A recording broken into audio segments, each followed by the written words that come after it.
Catus Maximus here, this time with just a quick video. Picked up my first Montgomery Powr-Kraft speed wrench. This happens to be a 1/2-inch drive.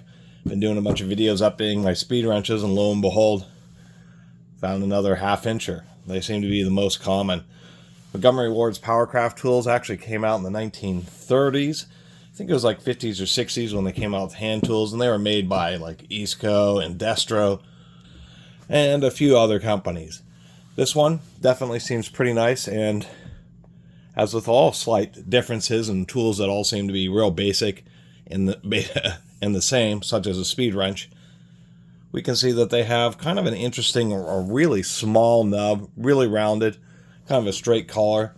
Similar to, say, this Proto. I'm not going to bust out all the 1/2-inch ones, but it's similar to this Proto style. Some like to use long handles, so this one, once again, is a nub. One thing that I was noticing versus many others is it has a lot of clearance, or I should say has broad angles here. Even if we compare to this Proto, if we can get it right next to it, a little funky to tell you. Come on now. I'm having some trouble here. There we go. But you can see, if I got that aligned just a little better, that it does have just a little bit broader angles. That makes it nice when you're speed wrenching. If you're, well, let me go this way. If you're at a steep angle going one way, say you're next to something close, or when you're on top of something having a high angle this way, it just makes it more comfortable to use and less likely that your hand or arm's going to hit the bends as you're swinging around. Moves pretty smoothly, just a little drop of oil. Pretty large detent ball in there, and I would say that I wouldn't say that is the stiffest of all detents, but it's definitely pretty good. It would certainly hold on to some substantial 1/2-inch sockets along with their extensions if you need to do so. And these older tools and their satin chrome plating was a little bit, the chrome plating just is a little bit thinner than, say, a full polished chrome plating, but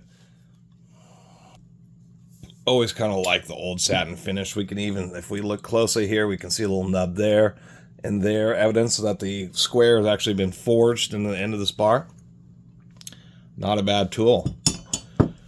Only rarely, I usually run into individual sockets and wrenches, but I have run into a few Powr-Kraft, particularly like the hinge head breaker bars, 1/4-inch spinner handles, that type of stuff. So it's always kind of nice to run into these tools. I know they sold a lot of them, but once again, with hand tools, it's nice collecting them because there's so many, and they really last. I was thinking like a speed wrench has technically an indefinite lifespan. Doesn't really wear even like a socket or like ratchets or anything like that do. It seems a lot of the stuff just ends up floating around from person to person until I end up finding one, because I'm sure Montgomery Ward sold plenty of them, and probably not that many were actually thrown away just because they're a hand tool. They have some type of use. Anyway, since I had so many hinge head breaker bars, and I've been kind of on the fence for a number of years, but I've more recently been appreciating speed wrenches, so now that I'm keeping my eye out for them, I do see more of them pop up. And once again, it is neat to collect them, just because so far every speed wrench I've gotten has actually been distinct, even though they're essentially the same tool. And as far as in general, I really like these broad angles here. This actually makes this Powr-Kraft a pretty nice speed wrench. Thanks for watching.